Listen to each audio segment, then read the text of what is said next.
Caso real en Puebla. La novia que desapareció del altar. Inés Morales, 1888. Bienvenido a este espacio donde la historia guarda silencio y los registros oficiales dejan más preguntas que respuestas. Antes de comenzar, te invito a escribir en los comentarios desde qué lugar nos estás escuchando y si este relato te encuentra de día o en plena noche. Nos interesa saber hasta dónde llegan estas historias y en qué momento del tiempo vuelven a cobrar vida. En este canal exploramos casos reales, desapariciones y misterios ocurridos en distintas ciudades de México. Relatos que fueron ocultados, ignorados o simplemente olvidados con los años. Si te atraen las historias oscuras basadas en hechos reales y quieres seguir descubriendo estos archivos silenciados, suscríbete al canal y activa la campana para no perderte ninguno de nuestros relatos. Ahora sí, acompáñanos en esta historia. Caso real en Puebla. La novia que desapareció del altar. Capítulo 1. En el año de 1888, la ciudad de Puebla vivía bajo el peso de una época marcada por las contradicciones. Era un tiempo en el que las campanas de las iglesias coloniales repicaban cada mañana sobre calles empedradas, donde las familias de abolengo caminaban bajo la sombra de portales centenarios y donde el orden social parecía tan inamovible como las piedras de la catedral. México atravesaba los últimos años del gobierno de Porfirio Díaz, un periodo que la historia recordaría como el Porfiriato, una era de modernización forzada y control férreo, de ferrocarriles que conectaban el país y de desigualdades que se hundían cada vez más profundo en el tejido de la sociedad.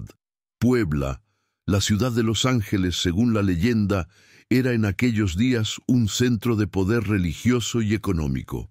Las familias adineradas competían por el prestigio social a través de matrimonios estratégicos, propiedades extensas y una devoción católica que se manifestaba en procesiones grandiosas y ceremonias elaboradas. La vida transcurría según reglas estrictas. Las mujeres de buena familia raramente salían sin compañía. Los matrimonios se arreglaban con meses o incluso años de anticipación, y el honor de un apellido pesaba más que cualquier ambición personal. En ese contexto de rigidez social y apariencias cuidadosamente construidas, un evento ocurrido en la mañana del 23 de junio de aquel año habría de sacudir los cimientos de la sociedad poblana. Lo que comenzó como una celebración destinada a unir a dos de las familias más respetables de la región, terminó convirtiéndose en una de las desapariciones más inexplicables y perturbadoras que los registros civiles y eclesiásticos de la ciudad hayan documentado jamás. La historia que estamos a punto de recorrer no es una leyenda urbana transmitida de boca en boca hasta perder su forma original. No es un cuento inventado para asustar a los niños en las noches oscuras. Es un caso real, documentado en los archivos parroquiales de la Iglesia de San Francisco, en los registros de la Policía Municipal de Puebla y en los testimonios jurados que varios testigos proporcionaron ante las autoridades. Es una historia que más de un siglo después sigue planteando preguntas que nunca recibieron respuestas satisfactorias. Para entender lo que sucedió aquella mañana de junio, es necesario conocer primero el mundo en el que vivía Inés Morales, la joven que estaba destinada a convertirse en una novia, pero que en su lugar se transformó en un misterio que persiste hasta nuestros días. Inés había nacido en el año de 1868 en una hacienda ubicada en las afueras de Puebla, una propiedad que la familia Morales había poseído durante generaciones.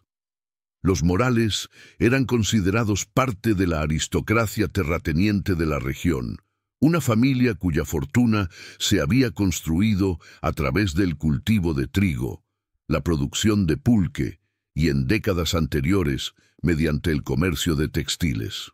El padre de Inés, don Rodrigo Morales y Zúñiga, era un hombre de 63 años en el momento de los acontecimientos que nos ocupan. Los registros lo describen como una figura imponente, de bigote espeso y modales severos. Un hombre que había heredado no solo la fortuna familiar, sino también un sentido inflexible del deber y del honor. Su esposa, doña Carmela Velázquez de Morales, provenía de una familia igualmente distinguida de la ciudad de Cholula. Era conocida por su piedad extrema y por su participación activa en las obras de caridad que la Iglesia organizaba para los pobres de la región. Inés era la tercera de 5 hijos. Tenía 2 hermanos mayores, Fernando y Miguel, quienes se habían dedicado a la administración de las propiedades familiares, y 2 hermanas menores, Carolina y Josefina, que en 1888 tenían 16 y 14 años respectivamente. Los testimonios familiares, recopilados después de la tragedia, describen a Inés como una joven de carácter tranquilo pero firme, educada según los estándares de su clase social, con conocimientos de francés, música y las artes domésticas que se consideraban esenciales para una mujer de su posición. Las fotografías de la época, aunque escasas y de calidad variable, nos muestran a una mujer joven de rostro ovalado, ojos oscuros y expresión seria, como era costumbre en los retratos de aquel tiempo. Su cabello negro estaba siempre recogido según la moda de la época, y en las pocas imágenes que sobrevivieron aparece vestida con los trajes elaborados y recatados que dictaba la moral de finales del siglo XIX. Pero más allá de estas imágenes formales, lo que verdaderamente nos interesa es la persona que habitaba detrás de esa fachada de respetabilidad. Según las cartas y diarios que posteriormente fueron examinados por las autoridades, Inés había mostrado desde temprana edad una cierta inclinación hacia la lectura y la reflexión. En una sociedad donde se esperaba que las mujeres de su clase fueran devotas, sumisas y dedicadas exclusivamente al hogar, ella había manifestado ocasionalmente opiniones que sorprendían a quienes la conocían. Una de sus antiguas institutrices, interrogada meses después del incidente, mencionó que la joven Inés hacía preguntas inusuales sobre la vida más allá de los límites de la hacienda, sobre las historias de mujeres que habían tomado decisiones diferentes, sobre el destino de aquellas que no se casaban o que elegían la vida religiosa. Sin embargo, es importante no romantizar ni distorsionar estos detalles. Inés no era una rebelde declarada, ni una revolucionaria en ciernes. Era simplemente una mujer joven de su tiempo, atrapada como tantas otras en las expectativas implacables de su clase y su época, navegando dentro de los estrechos márgenes que la sociedad le permitía. Y fue precisamente dentro de esos márgenes donde se gestó el compromiso matrimonial que habría de conducir a los eventos de aquel fatídico día de junio. El prometido de Inés era un hombre llamado Valentín Esquivel y Prado, miembro de otra familia prominente de Puebla.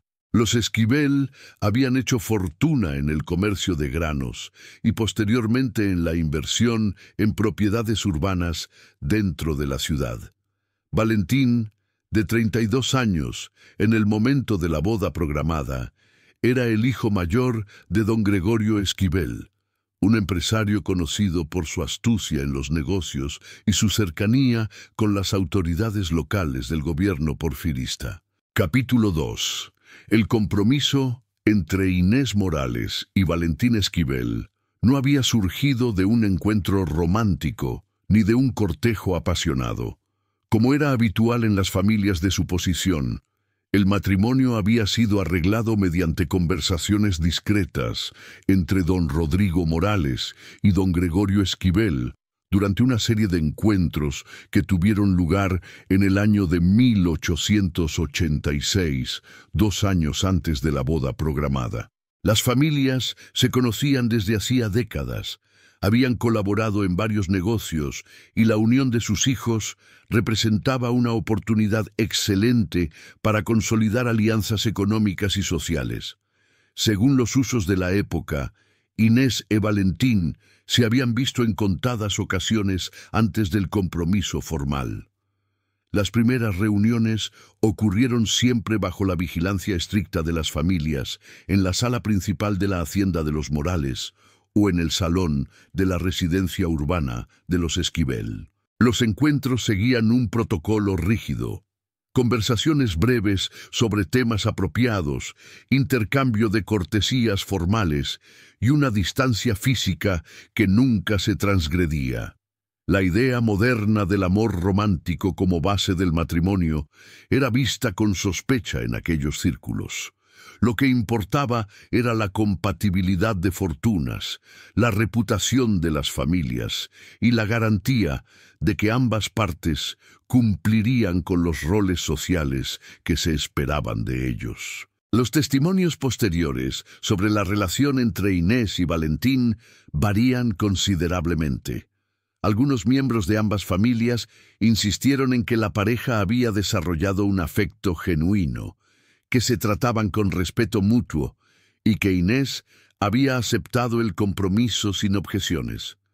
Otros, sin embargo, ofrecieron versiones más matizadas. Una prima cercana de Inés, llamada Eulalia Morales, declaró ante las autoridades que la novia había expresado en privado ciertas reservas sobre el matrimonio.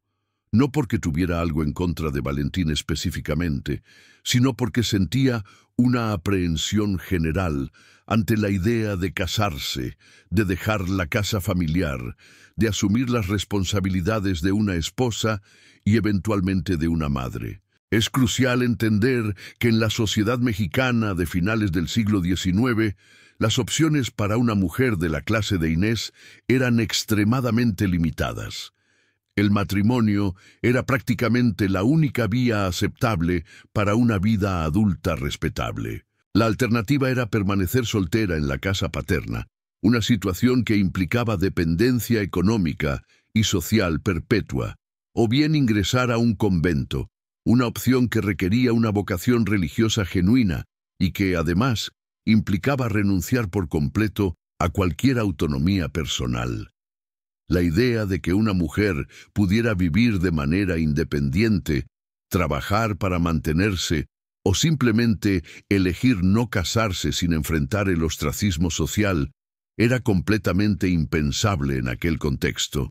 Por lo tanto, cuando don Rodrigo Morales anunció a su hija que había arreglado su compromiso con Valentín Esquivel, Inés habría tenido pocas opciones reales. Podría haber expresado su desacuerdo, pero eso habría significado enfrentarse no solo a su padre, sino a toda la estructura social que sostenía su existencia. La presión familiar, las expectativas sociales, el peso de las generaciones que habían actuado de la misma manera, todo ello constituía una fuerza casi irresistible. Y así, como tantas otras jóvenes antes y después de ella, Inés aceptó el destino que le habían trazado. Los preparativos para la boda comenzaron con meses de anticipación.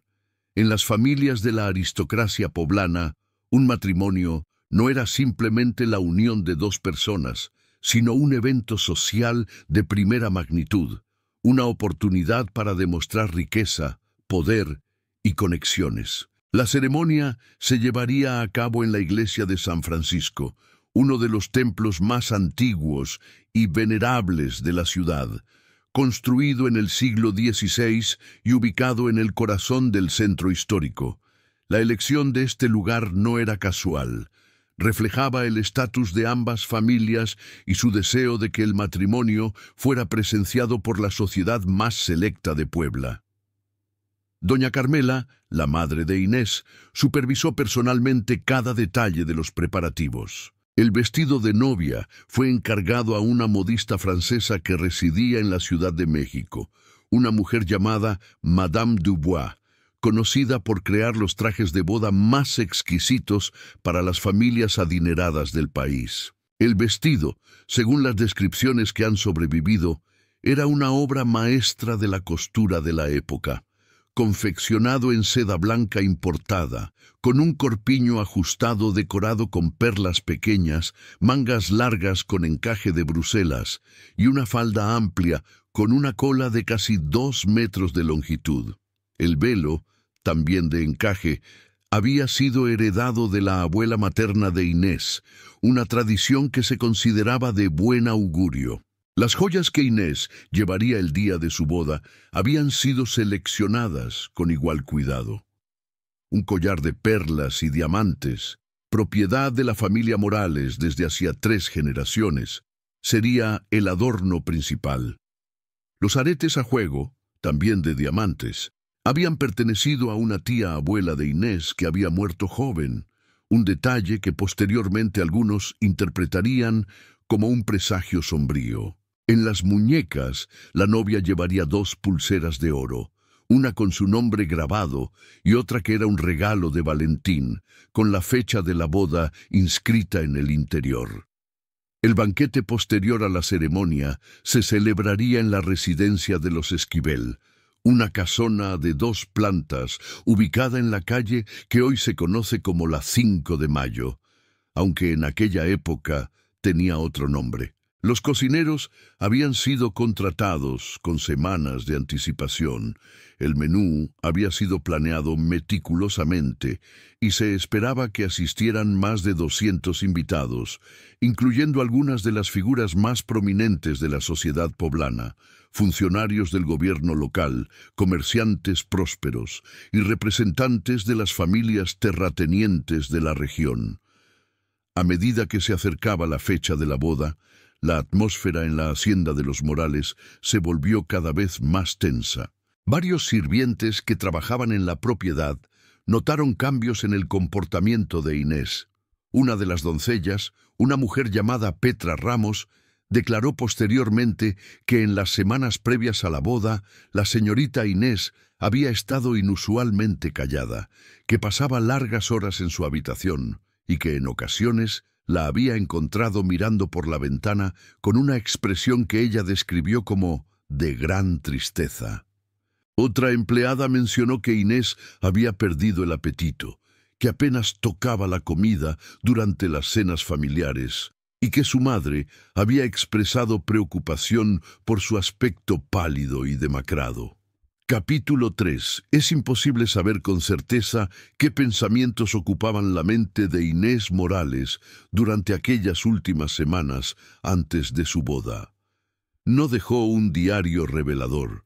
No confió sus sentimientos más profundos a papel de manera que haya sobrevivido hasta nuestros días. Lo que tenemos son fragmentos, testimonios de segunda mano, interpretaciones de quienes la conocieron y el silencio abrumador de una mujer que pronto desaparecería, dejando solo preguntas sin respuesta. Sin embargo, podemos intentar reconstruir el mundo emocional en el que ella existía, basándonos en lo que sabemos sobre las experiencias de otras mujeres de su clase y época. Imaginar no con fantasía, sino con la comprensión de las realidades históricas que constreñían cada aspecto de su vida. Una mujer de 20 años en 1888, educada para la obediencia, criada en la certeza de que su destino era el matrimonio y la maternidad, consciente de que su valor se mediría por su capacidad para cumplir con las expectativas de otros, nunca las propias. ¿Amaba Inés a Valentín Esquivel? Los registros no nos dan una respuesta clara. Lo que sí sabemos es que el amor romántico, tal como lo entendemos hoy, no era considerado un requisito para el matrimonio en su círculo social. El afecto podía desarrollarse con el tiempo, o no, pero lo importante era el cumplimiento del deber, la producción de herederos legítimos y el mantenimiento del honor familiar. Si Inés sentía algo por su futuro esposo, Si lo veía con esperanza o con resignación, si soñaba con la vida que construirían juntos, o si la temía, todo eso permanece en las sombras de la historia. Lo que resulta innegable es que, a medida que se acercaba el día de la boda, la ansiedad de Inés se volvió cada vez más evidente para quienes la rodeaban. Su hermana menor, Carolina, mencionó en su testimonio que Inés había tenido pesadillas durante las noches previas al 23 de junio. La había escuchado llorar en su habitación, había intentado consolarla, pero Inés se había negado a explicar la causa de su angustia. Cuando Carolina le preguntó si tenía dudas sobre el matrimonio, Inés simplemente respondió que todo estaría bien, que era solo el nerviosismo normal de una novia. El padre de Inés, don Rodrigo, si notó algo inusual en el comportamiento de su hija, no lo mencionó públicamente. Para un hombre de su generación y posición, los sentimientos personales eran menos importantes que el cumplimiento de los compromisos sociales. Había dado su palabra a don Gregorio Esquivel. Había gastado una suma considerable en los preparativos y esperaba que su hija cumpliera con su parte del acuerdo. La idea de que ella pudiera tener reservas serias, o peor aún, que pudiera negarse a casarse, probablemente nunca pasó por su mente. O si lo hizo, fue descartada de inmediato como una posibilidad demasiado escandalosa para ser considerada.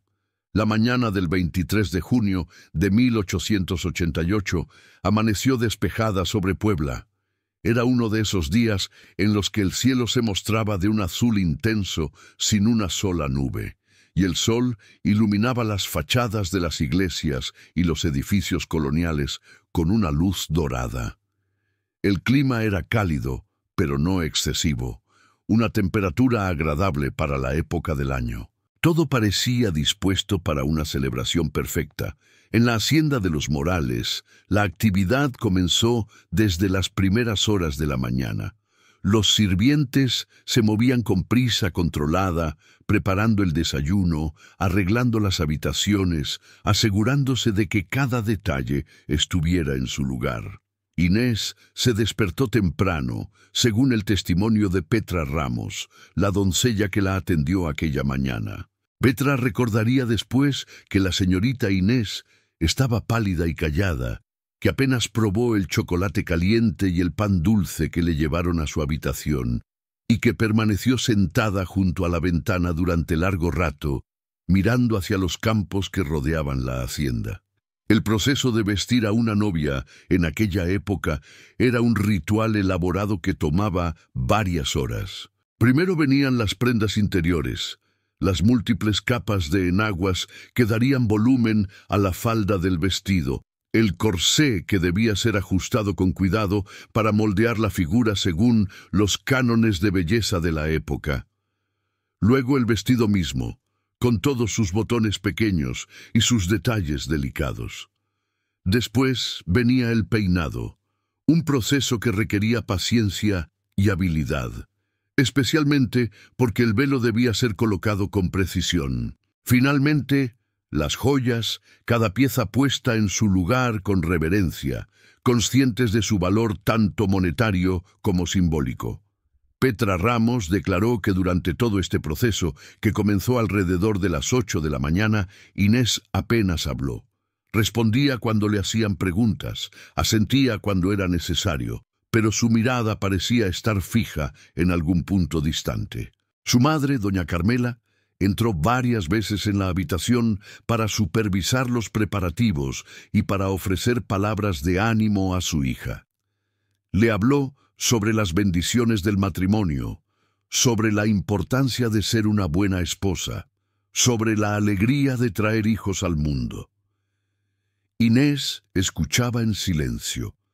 Carolina y Josefina, las hermanas menores, también estaban presentes.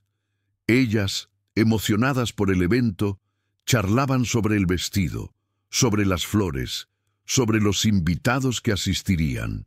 Carolina mencionó que intentó varias veces captar la atención de Inés, hacerla sonreír, aligerar el ambiente solemne que parecía haber invadido la habitación. Pero Inés permanecía distante, como si su mente estuviera en otro lugar completamente diferente. A las 11 de la mañana, la ceremonia estaba programada para comenzar a mediodía. Los preparativos estaban casi completos. Inés, finalmente vestida con su traje de novia, estaba sentada en una silla en su habitación. El velo aún no había sido colocado. Eso se haría en el último momento, justo antes de salir hacia la iglesia. Las joyas brillaban en su cuello y sus muñecas. Su rostro, según todos los testimonios, estaba completamente pálido, casi del mismo tono que el vestido blanco que llevaba. Capítulo 4. La familia Morales partió de la hacienda hacia la ciudad de Puebla alrededor de las 11:15 de la mañana. El trayecto hasta la iglesia de San Francisco tomaba aproximadamente 35 minutos en carruaje, siguiendo el camino de tierra que conectaba las propiedades rurales con el centro urbano. Aquel día, la familia viajaba en 2 carruajes. En el primero iban Inés, su madre doña Carmela y sus hermanas Carolina y Josefina. En el segundo carruaje viajaban don Rodrigo, sus 2 hijos varones Fernando y Miguel, y una tía materna de Inés, que había llegado desde Cholula para el evento. El trayecto transcurrió en un silencio relativo. Carolina recordaría después que intentó conversar con Inés durante el viaje, pero que su hermana apenas respondía con monosílabos. Doña Carmela, preocupada por el estado de ánimo de la novia, le tomó la mano en un momento y le preguntó directamente si se sentía mal, si necesitaba que detuvieran el carruaje. Inés negó con la cabeza y murmuró que estaba bien, que solo era el nerviosismo. Su madre, aparentemente satisfecha con esta explicación, no insistió más. Después de todo, era común que las novias estuvieran nerviosas. Se consideraba casi natural, una señal de modestia y recato. A medida que se acercaban a la ciudad, el paisaje cambiaba. Los campos abiertos daban paso a las primeras construcciones de las afueras, luego a las calles empedradas, a las casas de adobe y las fachadas coloniales que caracterizaban a Puebla. Las campanas de las iglesias ya estaban repicando, anunciando la celebración que estaba por comenzar. En las calles, algunas personas se detenían para ver pasar los carruajes elegantes, reconociendo por el lujo de los vehículos y la vestimenta de los ocupantes que se trataba de una familia importante. La iglesia de San Francisco se levantaba imponente en el centro de la ciudad. Construida en el siglo XVI por la Orden Franciscana, era una de las joyas arquitectónicas de Puebla. Su fachada de cantera gris estaba decorada con elaborados relieves tallados, sus 2 torres se elevaban hacia el cielo, y su interior albergaba retablos dorados, pinturas de maestros coloniales y una atmósfera de solemnidad que había presenciado innumerables bautizos, bodas y funerales a lo largo de más de 300 años. Cuando los carruajes llegaron frente a la iglesia, eran casi las 12:10. Una multitud de invitados ya había llegado y esperaba en el interior del templo. Los hombres vestían trajes oscuros de corte europeo. Las mujeres lucían sus mejores galas, vestidos de seda y tafetán en tonos oscuros y sobrios, tocados con plumas y joyas discretas. El olor del incienso se filtraba desde el interior de la iglesia, mezclándose con el aroma de las flores que habían sido colocadas en el altar y a lo largo del pasillo central. Valentín Esquivel ya estaba en la iglesia, esperando junto al altar. Los testimonios de quienes lo vieron aquella mañana lo describen como un hombre nervioso, pero compuesto, vestido con un traje negro impecable, un chaleco de seda gris y una corbata negra anudada con precisión. Su padre, don Gregorio, estaba a su lado, y los 2 conversaban en voz baja mientras esperaban la llegada de la novia. Valentín consultaba constantemente su reloj de bolsillo, una pieza de oro que había heredado de su abuelo, verificando la hora una y otra vez con una mezcla de ansiedad y anticipación. La familia Morales descendió de los carruajes frente a la entrada lateral de la iglesia, la que conducía a la sacristía. Era costumbre que la novia no entrara por la puerta principal antes de la ceremonia, sino que se preparara en un espacio privado adyacente al templo y que hiciera su entrada triunfal por el pasillo central solo cuando todo estuviera listo. Inés, sosteniéndose del brazo de su madre, caminó desde el carruaje hasta la sacristía. Sus pasos eran lentos, medidos, y según algunos testigos que la vieron pasar, su expresión era de una seriedad absoluta, casi como si estuviera caminando hacia algo mucho más grave que una celebración. La sacristía de la iglesia de San Francisco era una habitación amplia, con paredes decoradas con pinturas religiosas y un gran armario de madera donde se guardaban las vestiduras litúrgicas. Había una mesa larga en el centro, sillas contra las paredes y una ventana pequeña que daba a un patio interior. Era allí donde Inés esperaría hasta que el sacerdote diera la señal de que la ceremonia estaba lista para comenzar. En la sacristía ya se encontraban algunas personas. El padre Eusebio Martínez, el sacerdote que oficiaría la boda, un hombre de 72 años que había servido en la parroquia durante décadas. 2 monaguillos que lo asistirían durante la ceremonia, y una mujer mayor llamada Soledad Vargas, que trabajaba como encargada de la limpieza y el mantenimiento del templo. Todos ellos saludaron a la familia con la reverencia apropiada. El padre Eusebio bendijo a Inés, trazando la señal de la cruz en el aire frente a ella, y le habló sobre la santidad del sacramento del matrimonio, sobre la importancia de la obediencia y el amor en la vida conyugal. Doña Carmela se ocupó de los últimos ajustes del vestido de su hija. Alisó los pliegues de la falda, verificó que el velo estuviera colocado correctamente y se aseguró de que las joyas brillaran como debían.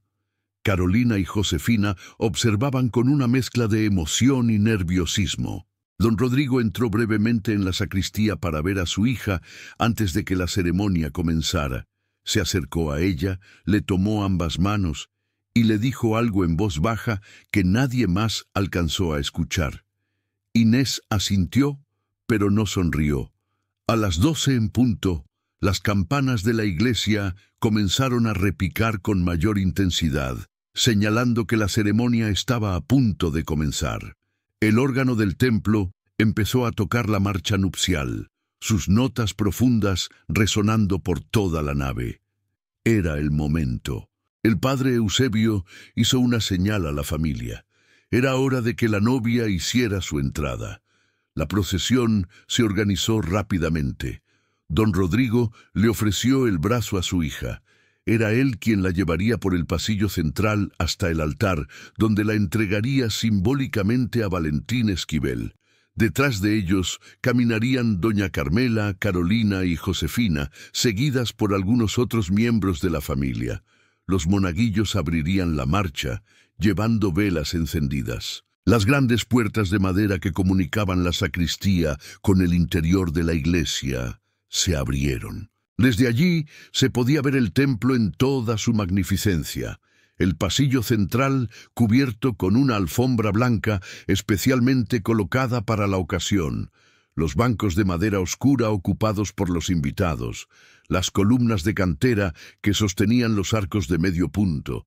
Los retablos dorados que brillaban con la luz de cientos de velas. Y al fondo, junto al altar mayor, la figura de Valentín Esquivel esperando a su prometida. Capítulo 5.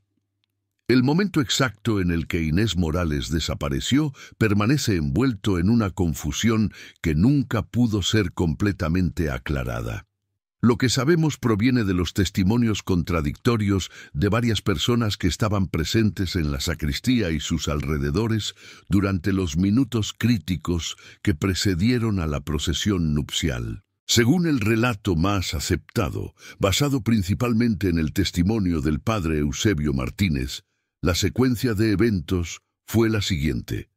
Después de que las puertas se abrieran y todos pudieran ver el interior de la iglesia, hubo una pausa breve.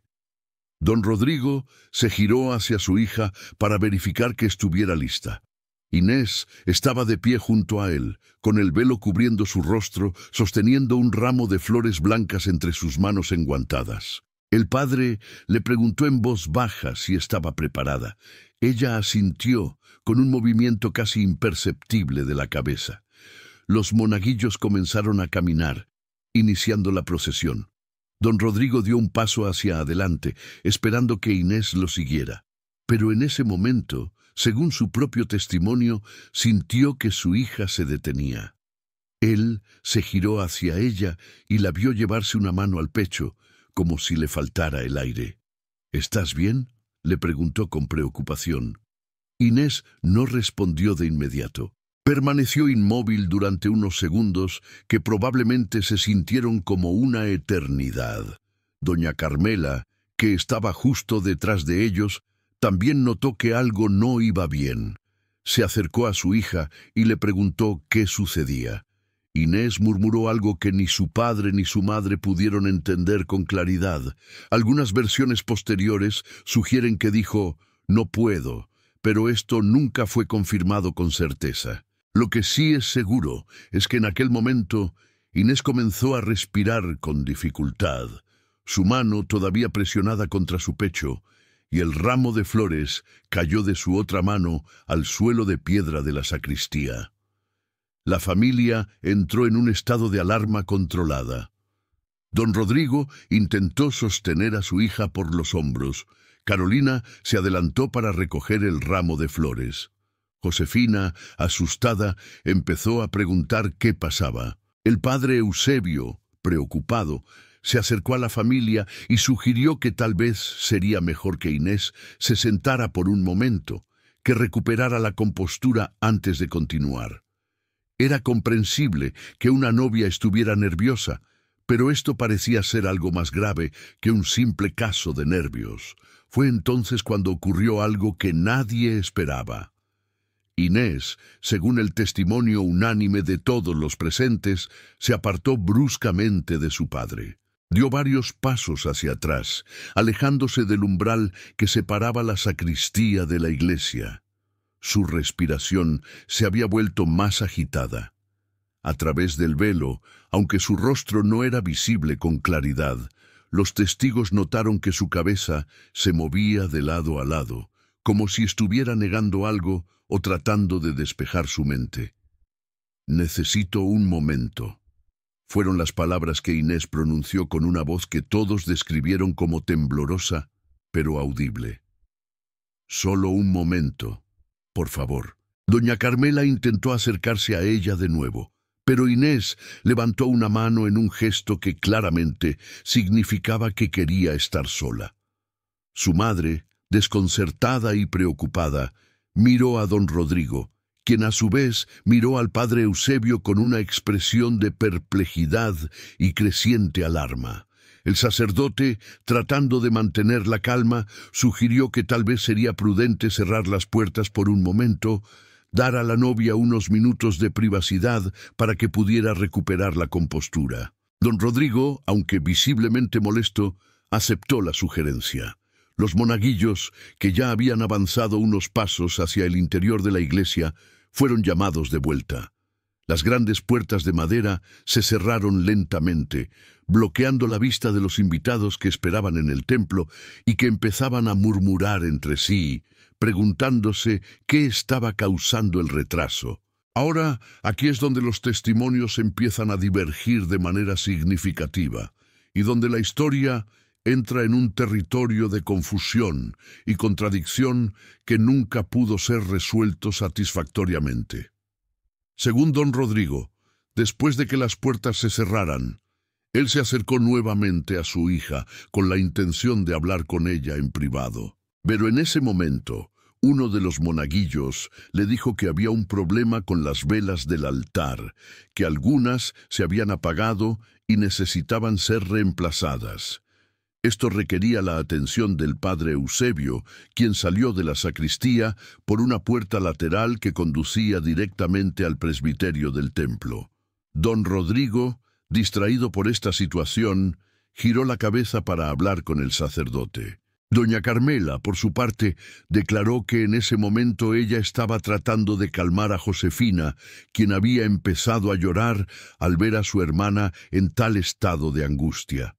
Carolina había salido brevemente de la sacristía, según su propio testimonio, para buscar un vaso de agua que pudiera ayudar a Inés a calmarse.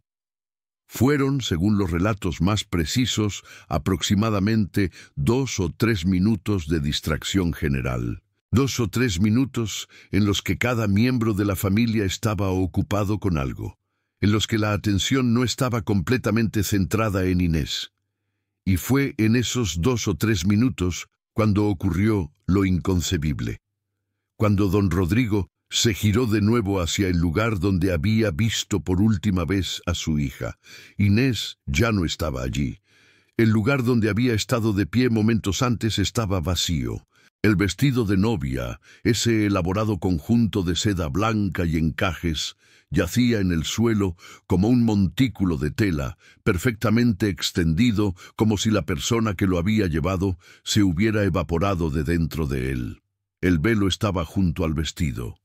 Las zapatillas blancas que Inés había estado usando estaban aún dentro de la falda del vestido, como si ella simplemente se hubiera deslizado fuera de toda la prenda sin moverla de su lugar.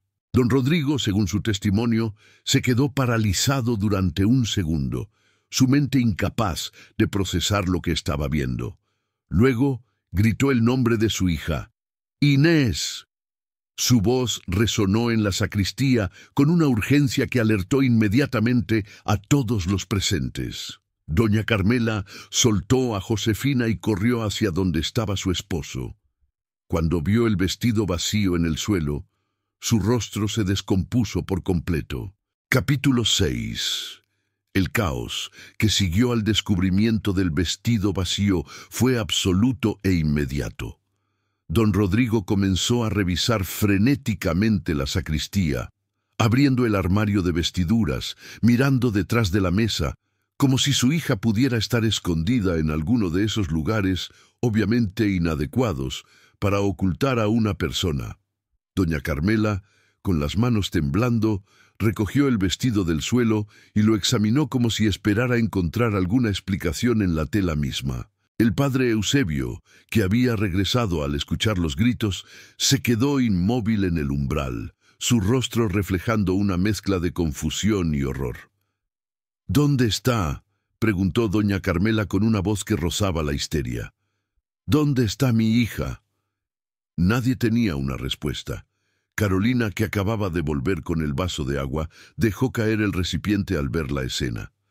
El cristal se hizo añicos contra el piso de piedra, el agua se esparció, pero nadie le prestó atención. La sacristía de la iglesia de San Francisco tenía 3 salidas. La puerta principal, que daba al interior del templo, por la que la procesión nupcial debía haber pasado. Una puerta lateral, que conducía directamente al presbiterio, la que el padre Eusebio había usado momentos antes. Y una tercera puerta, más pequeña, que daba a un patio interior rodeado por un muro alto, un espacio que la iglesia usaba ocasionalmente para almacenar objetos y que tenía un portón que se abría a una calle estrecha detrás del templo. Don Rodrigo y sus hijos varones, Fernando y Miguel, que habían entrado corriendo al escuchar la conmoción, se dividieron para revisar todas las salidas. La puerta principal había estado cerrada todo el tiempo, y los invitados que esperaban en el interior del templo confirmaron que nadie había salido por allí. La puerta lateral también había sido vigilada. Era prácticamente imposible que alguien la hubiera usado sin ser visto. Quedaba la tercera puerta, la que daba al patio interior. Fernando corrió hacia ella y la abrió con fuerza. El patio estaba vacío. Era un espacio pequeño, de unos 15 metros cuadrados, con paredes encaladas y algunas cajas apiladas en una esquina. No había ningún lugar donde alguien pudiera ocultarse. El portón que comunicaba con la calle exterior estaba cerrado con un cerrojo desde el interior. Fernando verificó el cerrojo, no había sido abierto. Estaba cubierto con una capa de polvo que indicaba claramente que no había sido tocado en días, quizás semanas. «¡No puede haber salido por aquí!», gritó Fernando a su padre. «El portón está cerrado desde dentro». Don Rodrigo, negándose a aceptar esta realidad, cruzó el patio él mismo y examinó el portón. Su hijo tenía razón. Nadie había salido por allí. Pero entonces, ¿dónde estaba Inés? La búsqueda se expandió rápidamente. Los hermanos Morales, junto con algunos invitados que se habían dado cuenta de que algo grave estaba ocurriendo, comenzaron a registrar cada rincón de la iglesia. Revisaron las capillas laterales, el coro alto, el campanario, la cripta subterránea donde estaban enterrados algunos benefactores antiguos del templo. Buscaron en el convento adyacente, en las habitaciones que los frailes habían ocupado siglos atrás y que ahora estaban mayormente vacías. No encontraron ni rastro de Inés. Mientras tanto, en la sacristía, doña Carmela había examinado el vestido con más detenimiento. Lo que descubrió solo profundizó el misterio. El vestido estaba intacto. Todos los botones pequeños que corrían por la espalda, desde el cuello hasta la cintura, estaban todavía abrochados. El corsé que Inés llevaba debajo del vestido también fue encontrado, también con todos sus cordones atados. Las enaguas, todas las capas de tela que habían dado volumen a la falda, estaban allí, perfectamente dispuestas dentro del vestido, como si quien las había llevado simplemente se hubiera desvanecido dejándolas atrás. Esto era imposible. Para quitarse un vestido de novia de la época, especialmente uno tan elaborado como el que Inés había estado usando, se requería ayuda. Los botones eran demasiado pequeños y estaban ubicados en la espalda, en posiciones imposibles de alcanzar sin asistencia. El corsé necesitaba ser desatado por otra persona. El proceso de desvestirse habría tomado al menos 10 o 15 minutos, incluso con ayuda. Y sin embargo, Inés había desaparecido en menos de 3 minutos, dejando atrás su vestido perfectamente intacto, como si nunca lo hubiera usado. Las joyas también estaban allí. El collar de perlas y diamantes, los aretes, las pulseras, todo yacía sobre el vestido. Inés no se había llevado nada, o más precisamente había dejado todo atrás. Pero entonces, ¿qué llevaba puesto? Había salido de la iglesia en ropa interior. ¿Era eso siquiera posible sin que nadie la viera? Soledad Vargas, la mujer encargada de la limpieza del templo, fue interrogada inmediatamente. Ella había estado en la sacristía durante todo el tiempo, ocupándose de algunos detalles de última hora. Su testimonio fue claro pero desconcertante. Ella había visto a la señorita Inés de pie junto a su padre, había notado que la joven parecía angustiada, había escuchado cuando pidió un momento a solas. Después, cuando todos se distrajeron brevemente, ella también había apartado la mirada para organizar algunas velas. «No la vi salir», insistió Soledad una y otra vez. «No vi a nadie salir. Fue como si se hubiera esfumado en el aire». A las 12:30, media hora después del momento previsto para el inicio de la ceremonia, alguien finalmente tuvo que informar a Valentín Esquivel de lo que había ocurrido. La tarea cayó sobre don Gregorio, el padre del novio, quien cruzó el templo con pasos pesados y le habló en voz baja a su hijo. La reacción de Valentín fue de incredulidad absoluta. «¿Qué quieres decir con que ha desaparecido?», preguntó con una voz que todos los que estaban cerca pudieron oír. «¿Cómo puede alguien desaparecer?». Pero la realidad era innegable. Inés Morales, que momentos antes había estado de pie en la sacristía de la iglesia de San Francisco, vestida como una novia, había desaparecido sin dejar rastro alguno, excepto el vestido vacío que había llevado. Los invitados, al enterarse de lo sucedido, comenzaron a salir del templo en grupos, sus conversaciones llenas de especulación y asombro. Algunos sugerían que la novia había huido, que había planeado algún tipo de escape dramático. Otros, más supersticiosos, murmuraban sobre fenómenos sobrenaturales, sobre intervenciones divinas o demoníacas. Para el mediodía, la noticia había comenzado a extenderse por toda la ciudad de Puebla. Una novia había desaparecido del altar, o más precisamente, antes de llegar al altar. Las campanas de la iglesia, que deberían haber estado repicando en celebración, permanecieron en silencio. Y en la sacristía, doña Carmela sostenía el vestido de su hija contra su pecho, llorando inconsolablemente, mientras su esposo organizaba lo que se convertiría en una de las búsquedas más extensas que la ciudad había visto en décadas. Capítulo 7. La búsqueda de Inés Morales comenzó de manera inmediata y caótica. Don Rodrigo, negándose a aceptar que su hija hubiera simplemente desaparecido sin explicación, movilizó todos los recursos a su disposición. Envió a sus hijos y a varios empleados de la hacienda a recorrer las calles cercanas a la iglesia, preguntando a comerciantes, vecinos y transeúntes si habían visto a una mujer joven en circunstancias inusuales durante las últimas horas. La descripción que daban era necesariamente vaga, aproximadamente 20 años, cabello negro, complexión delgada. No podían especificar qué ropa llevaba puesta, porque esa era precisamente parte del misterio. Las autoridades locales fueron notificadas formalmente ese mismo día. El jefe de la Policía Municipal de Puebla, un hombre llamado Capitán Ernesto Villalobos, se personó en la iglesia de San Francisco alrededor de las 2 de la tarde. Su primera reacción, según los testimonios, fue de escepticismo apenas disimulado. La idea de que una mujer pudiera desaparecer de una iglesia llena de gente, dejando atrás solo su vestido, le parecía absurda. Asumió inicialmente que se trataba de una fuga planificada, que la novia había cambiado de opinión sobre el matrimonio y había escapado por algún medio que aún no había sido descubierto. Sin embargo, después de inspeccionar personalmente la sacristía, de interrogar a los testigos y de examinar el vestido abandonado con sus botones aún abrochados, el capitán Villalobos empezó a darse cuenta de que estaba enfrentando algo mucho más complejo de lo que había anticipado. Ordenó que se estableciera un perímetro de búsqueda alrededor de la iglesia, que se revisaran todas las calles en un radio de varios kilómetros y que se interrogara a cualquier persona que hubiera estado en las cercanías del templo aquella mañana. Los días que siguieron fueron de una angustia indescriptible para la familia Morales.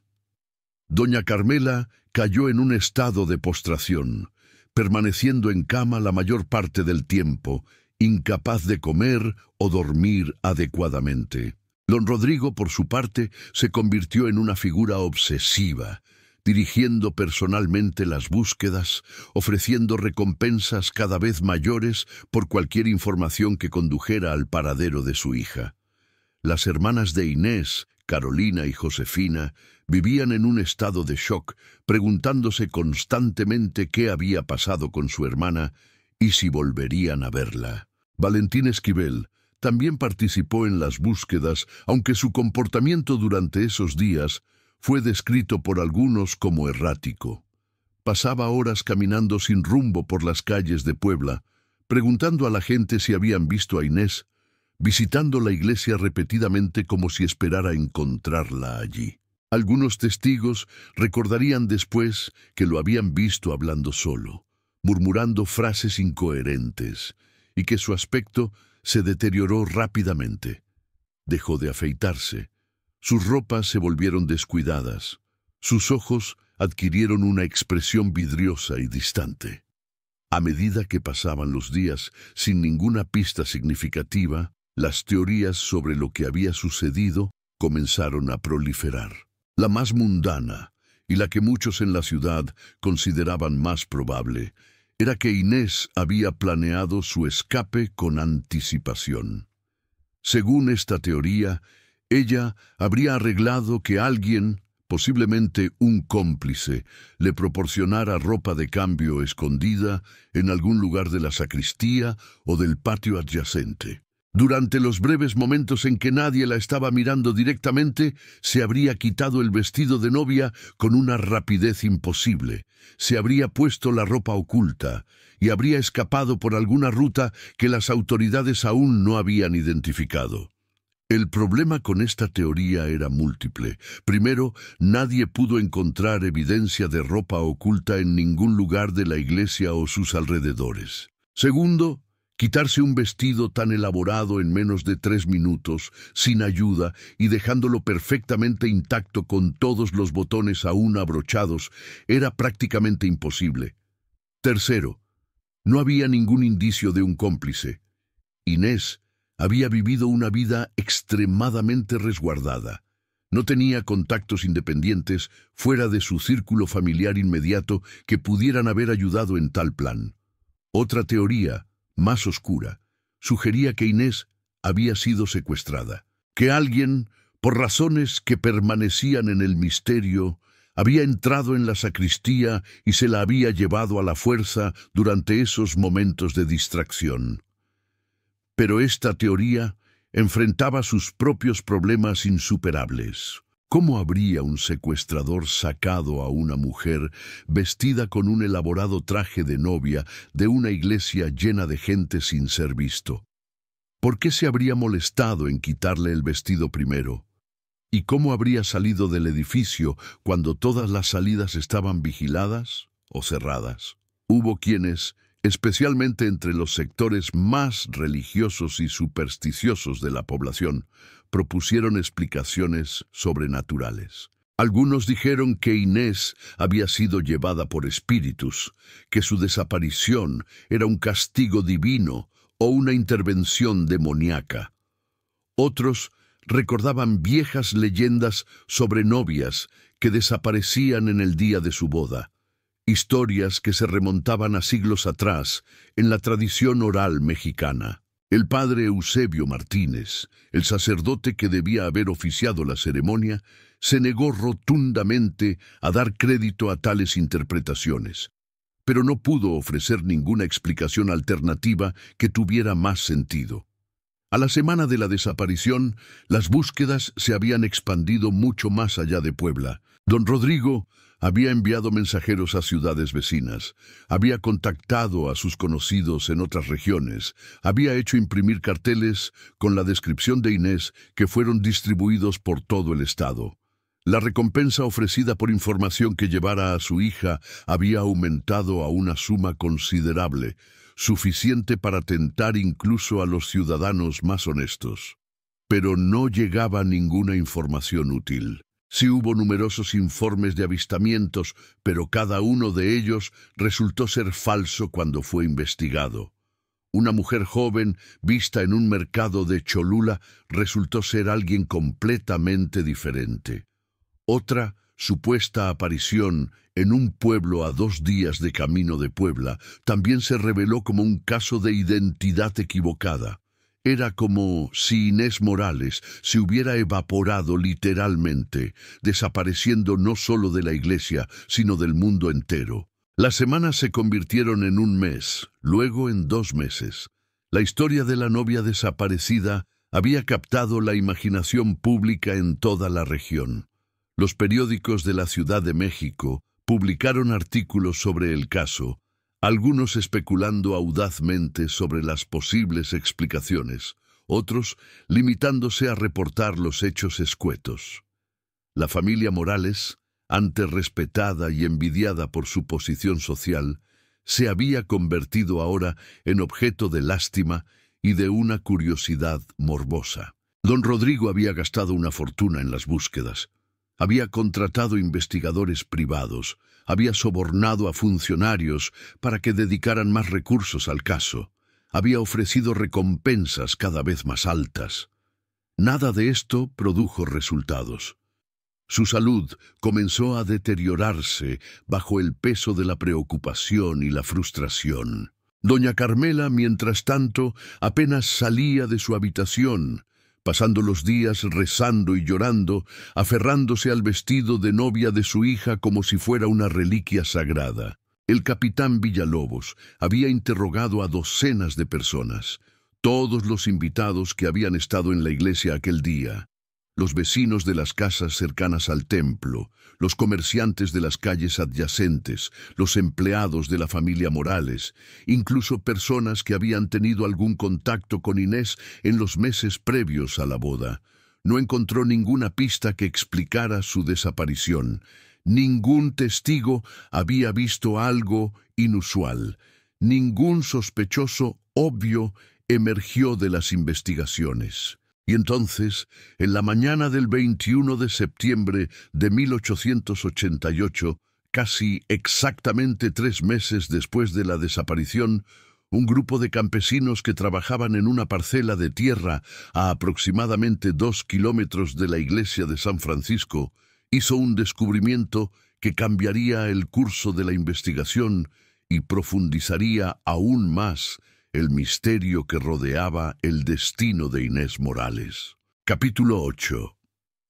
El lugar donde fue encontrado el cuerpo de Inés era un pozo antiguo, situado en un terreno baldío que se usaba ocasionalmente para pastoreo. El pozo había estado en desuso durante años, posiblemente décadas. Su boca estaba parcialmente cubierta por maleza y piedras. Y era el tipo de lugar al que nadie prestaría atención, a menos que tuviera una razón específica para estar allí. Los campesinos que lo descubrieron, 2 hermanos llamados Tomás y Pedro Gutiérrez, habían estado explorando el área porque uno de sus animales se había alejado del rebaño y creían que podría haber caído en alguna depresión del terreno. Cuando Tomás se acercó al pozo y miró hacia abajo, lo primero que notó fue el olor. Un olor dulzón y nauseabundo que cualquier persona que haya estado cerca de la muerte reconocería de inmediato. Llamó a su hermano y ambos se asomaron con mayor cuidado. En el fondo del pozo, que tenía aproximadamente 6 o 7 metros de profundidad, podían distinguir la forma de un cuerpo humano. Los hermanos Gutiérrez corrieron inmediatamente hacia el pueblo más cercano para reportar su hallazgo. Las autoridades llegaron al lugar esa misma tarde. Bajar el cuerpo del pozo fue una operación complicada que requirió cuerdas, poleas y el trabajo de varios hombres. Cuando finalmente lograron subirlo a la superficie, el estado de descomposición era avanzado, pero no había duda sobre la identidad. Las joyas que el cuerpo aún llevaba, el collar de perlas y diamantes, los aretes, las pulseras, eran inconfundibles. Eran las mismas joyas que Inés Morales había llevado el día de su boda programada. Don Rodrigo fue notificado inmediatamente y se personó en el lugar con una rapidez que desafiaba su edad. Cuando vio las joyas, cuando los oficiales le confirmaron que el cuerpo era de una mujer joven que coincidía con la descripción de su hija, el hombre sufrió un colapso. Tuvo que ser sostenido por sus hijos mientras gritaba el nombre de Inés una y otra vez. Su voz, quebrándose en sollozos que nadie que lo conocía había escuchado jamás antes. El cuerpo fue trasladado a la morgue local, donde se llevó a cabo una autopsia. El médico forense encargado del caso, el doctor Ignacio Ramírez, era un profesional competente que había recibido entrenamiento en Europa y que aplicaba métodos científicos avanzados para la época en sus exámenes. Su informe, que se conserva en los archivos judiciales de Puebla, proporciona los detalles más concretos que tenemos sobre el destino final de Inés Morales. Según el informe del doctor Ramírez, el cuerpo era de una mujer de aproximadamente 20 años, con una altura y características físicas que coincidían con las de Inés. La causa de la muerte fue determinada como traumatismo cráneoencefálico severo. Había fracturas múltiples en el cráneo, consistentes, con un impacto violento. El doctor Ramírez estimó que la muerte había ocurrido aproximadamente 3 meses antes del descubrimiento, lo cual coincidía con la fecha de la desaparición. Pero aquí surgía una pregunta crucial. ¿Había muerto Inés por la caída al pozo o había sido asesinada antes y su cuerpo arrojado allí posteriormente? El doctor Ramírez examinó esta cuestión con cuidado. Las fracturas del cráneo eran severas, pero su patrón sugería un impacto contra una superficie plana y dura, posiblemente el fondo del pozo. No había evidencia de otros tipos de trauma que indicaran violencia previa. No había marcas defensivas en las manos o brazos, no había señales de estrangulamiento, no había heridas de arma blanca o de proyectil. Sin embargo, el médico también notó algo inquietante. El cuerpo estaba prácticamente desnudo cuando fue encontrado. Llevaba solo una enagua fina, del tipo que se usaba como prenda interior bajo los vestidos de la época. No había evidencia de otras ropas. Esto planteaba una pregunta obvia. ¿Qué había sucedido con la ropa que Inés debía haber estado usando cuando desapareció de la iglesia?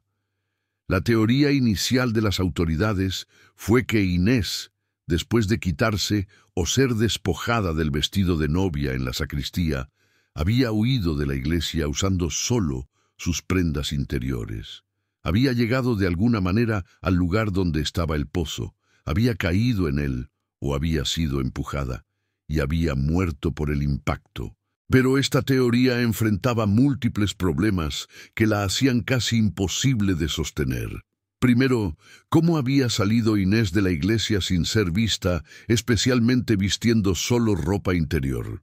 El trayecto desde la iglesia de San Francisco hasta el pozo era de más de 2 kilómetros, atravesando calles pobladas de la ciudad.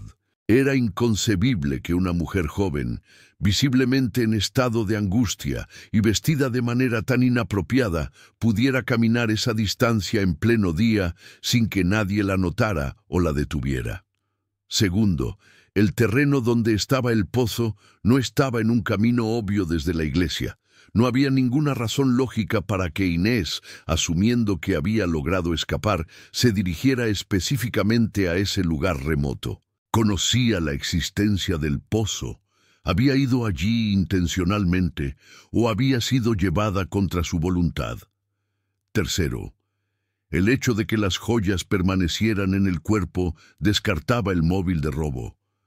Si Inés había sido asesinada, no fue para robarle sus pertenencias valiosas. Entonces, ¿cuál habría sido el motivo? El capitán Villalobos reabrió la investigación con renovada urgencia. Ahora tenía un cuerpo, una causa de muerte y un lugar donde había ocurrido la tragedia. Pero paradójicamente, el descubrimiento del cuerpo solo había multiplicado las preguntas en lugar de responderlas. La desaparición de Inés de la sacristía seguía sin explicación. Su llegada al pozo, fuera como fuera que hubiera ocurrido, también era un misterio. Y la cuestión de si su muerte había sido un accidente o un asesinato permanecía sin resolver. Los interrogatorios se reanudaron. Todos los que habían estado en la iglesia el día de la boda fueron llamados nuevamente para proporcionar declaraciones más detalladas. Se les preguntó específicamente sobre el pozo, si conocían su ubicación, si alguna vez habían mencionado ese lugar en conversaciones con Inés o con cualquier otra persona. Nadie admitió tener ningún conocimiento previo del pozo o su ubicación. Valentín Esquivel fue interrogado con particular intensidad. Las autoridades, siguiendo los procedimientos estándar, consideraron la posibilidad de que el novio pudiera estar involucrado de alguna manera en la muerte de su prometida. Después de todo, hay casos históricos de hombres que asesinan a sus novias o esposas antes de la boda o durante la luna de miel. Pero no había ninguna evidencia que vinculara a Valentín con el crimen. Su coartada para el momento de la desaparición era sólida. Había estado en el interior de la iglesia, rodeado de docenas de testigos, esperando a que la ceremonia comenzara. Además, todos los que conocían a Valentín testificaron que él parecía genuinamente devastado por la desaparición y muerte de Inés. Su salud mental había sufrido un deterioro severo desde el día de la boda fallida. Su padre, don Gregorio, había tenido que contratar personal para vigilarlo constantemente, temiendo que pudiera hacerse daño a sí mismo. Valentín pasaba las noches en vela, caminando por su habitación, hablando con una Inés imaginaria, preguntándole por qué no había dicho sí, por qué lo había abandonado. Ella no dijo sí, repetía Valentín una y otra vez según los testimonios de quienes lo cuidaban. Le pregunté si me aceptaba y ella no dijo sí. ¿Por qué no dijo sí? Esta frase se convirtió en una especie de letanía obsesiva que él recitaba constantemente, un reflejo de su mente fracturada intentando comprender lo incomprensible. Capítulo 9. Los meses que siguieron al descubrimiento del cuerpo de Inés fueron un período de luto profundo para la familia Morales, pero también de frustración creciente ante la incapacidad de las autoridades para resolver el misterio de su muerte. El capitán Villalobos había dedicado recursos considerables a la investigación. Había seguido cada pista disponible, había interrogado a decenas de personas, pero al final no había logrado responder las preguntas fundamentales. ¿Cómo salió Inés de la sacristía? ¿Quién, si alguien, la ayudó o la forzó a hacerlo? ¿Cómo llegó al pozo? ¿Murió por accidente o fue asesinada? A principios de 1889, aproximadamente 6 meses después del descubrimiento del cuerpo, el caso fue oficialmente archivado como muerte de causa indeterminada bajo circunstancias sospechosas. Esta clasificación ambigua reflejaba la realidad de que las autoridades no habían podido establecer con certeza si se trataba de un accidente, un suicidio o un homicidio. El capitán Villalobos, en su informe final, admitió con franqueza que había aspectos del caso que desafiaban cualquier explicación racional basada en la evidencia disponible. La familia Morales nunca se recuperó completamente de la tragedia. Don Rodrigo, que había sido un hombre robusto y autoritario, se convirtió en una sombra de sí mismo. Murió en el año de 1892, a la edad de 67 años, apenas 4 años después de la desaparición de su hija. Los médicos atribuyeron su muerte a una insuficiencia cardíaca, pero todos los que lo conocían sabían que realmente había muerto de un corazón roto, de la culpa y el dolor de no haber podido proteger a su hija ni descubrir qué le había sucedido. Doña Carmela le sobrevivió, pero apenas. Pasó sus últimos años recluida en la hacienda familiar, dedicada casi exclusivamente a la oración. Estableció una misa anual en memoria de Inés que se celebraría en la iglesia de San Francisco cada 23 de junio, el aniversario de la desaparición. Esta tradición continuó durante varias décadas, incluso después de la muerte de doña Carmela en 1901, mantenida por las hijas menores de la familia y posteriormente por otros miembros de la comunidad que no olvidaban la historia de la novia desaparecida. Carolina y Josefina, las hermanas de Inés, eventualmente se casaron y formaron sus propias familias, pero el trauma de lo que habían presenciado aquel día de junio las marcó para toda la vida. Carolina, en particular, desarrolló una aversión profunda hacia las ceremonias de boda. Cuando llegó el momento de su propio matrimonio, insistió en una ceremonia civil simple, sin ninguna elaboración religiosa. Los Morales no volvieron a celebrar bodas en la iglesia de San Francisco. El destino de Valentín Esquivel fue quizás el más trágico de todos. Su salud mental nunca se recuperó del shock de la desaparición de Inés. Pasó los siguientes años entrando y saliendo de instituciones para enfermos mentales, lugares donde los médicos de la época intentaban tratamientos que ahora reconoceríamos como primitivos e ineficaces. Durante sus periodos de lucidez, Valentín hablaba obsesivamente sobre Inés, sobre el vestido vacío, sobre las preguntas que nunca había podido hacer durante la ceremonia que nunca se completó. Ella no dijo sí, continuaba repitiendo, incluso años después del evento. Esta frase se convirtió en algo así como su epitafio personal, la definición de una vida quebrada por un momento de incomprensión absoluta.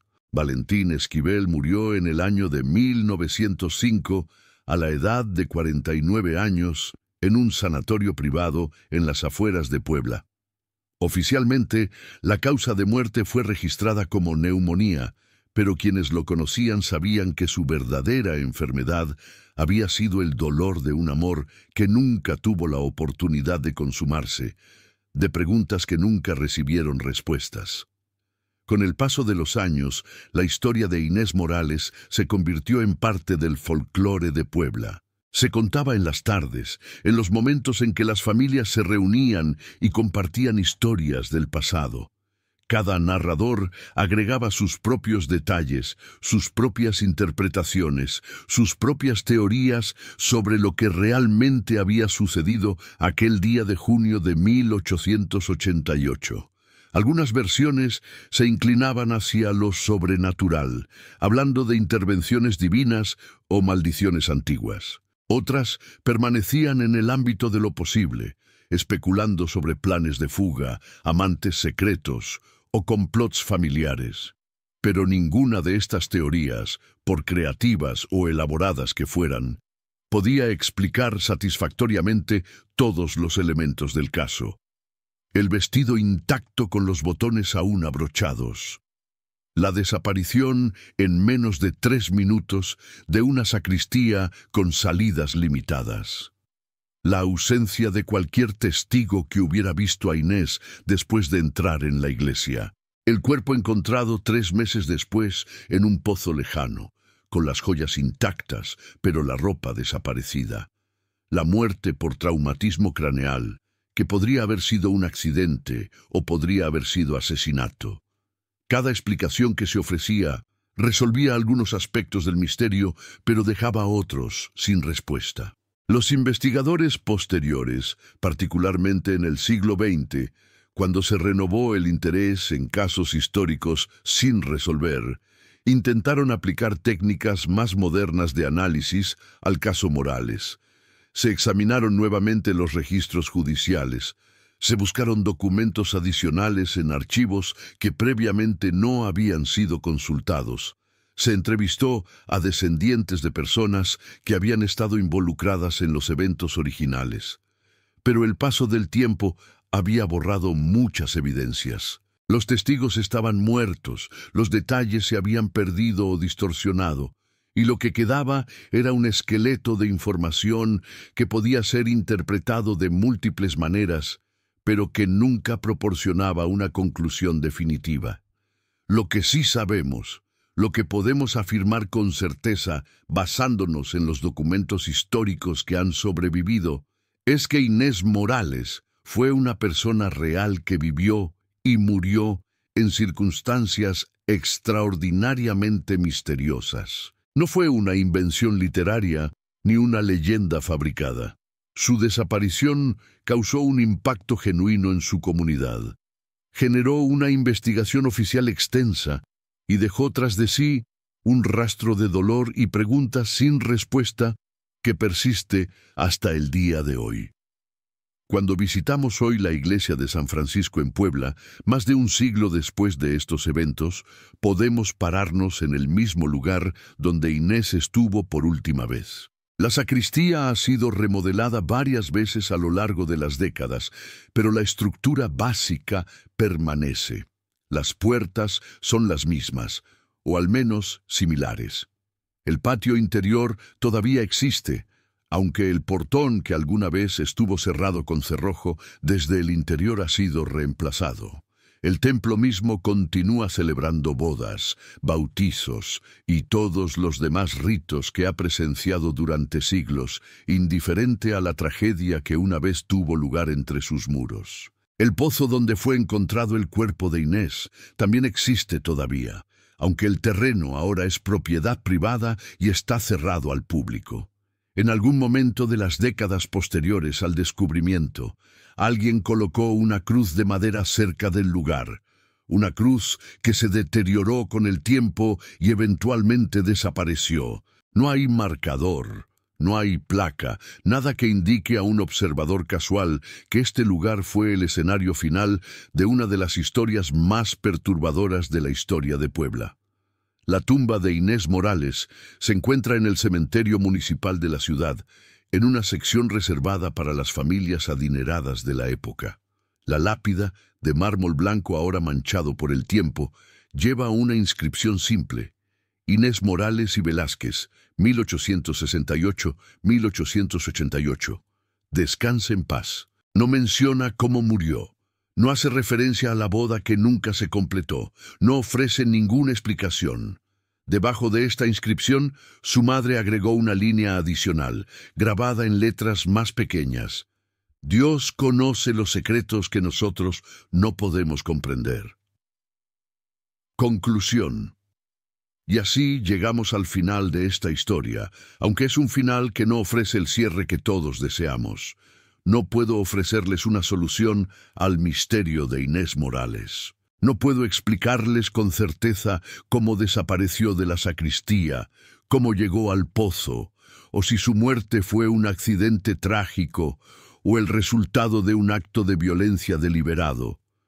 Los documentos históricos, por extensos que sean, simplemente no contienen las respuestas que buscamos. Lo que sí puedo ofrecerles es un recordatorio de que la historia está llena de momentos como este, de vidas que terminaron en circunstancias que nunca fueron completamente explicadas, de preguntas que permanecen abiertas a pesar del paso de los siglos. Inés Morales no fue la primera ni será la última persona cuyo destino permanece envuelto en misterio, cuya historia nos recuerda lo frágil que es nuestra comprensión de la realidad y lo fácil que es para una vida desaparecer dejando solo fragmentos y especulaciones. Tal vez nunca sabremos qué pensamientos pasaron por la mente de Inés en esos últimos momentos en la sacristía. Tal vez nunca entenderemos si actuó por voluntad propia o si fue víctima de circunstancias más allá de su control. Lo que sí podemos hacer es recordarla no solo como un misterio, sino como una persona, una mujer joven que vivió en una época y en un lugar donde sus opciones eran limitadas, donde las expectativas de otros pesaban más que sus propios deseos, y donde el simple acto de dudar, de vacilar ante el altar, se convirtió en el preludio de una tragedia que resonaría a través del tiempo. Si esta historia les ha conmovido, si les ha hecho reflexionar sobre los misterios que aún nos rodean y sobre las vidas que se perdieron en circunstancias que nunca comprendimos completamente, les invito a que me lo hagan saber. Den me gusta a este video, suscríbanse al canal si aún no lo han hecho, y activen las notificaciones para no perderse los próximos casos que exploraremos juntos. Cada historia que comparto es un intento de mantener viva la memoria de personas que de otro modo podrían ser olvidadas, de preservar los misterios del pasado y de recordar que detrás de cada documento histórico, detrás de cada caso sin resolver, hay seres humanos reales con esperanzas, miedos y destinos que merecen ser recordados. Hasta la próxima historia. Gracias por acompañarme en este viaje a través del tiempo y del misterio.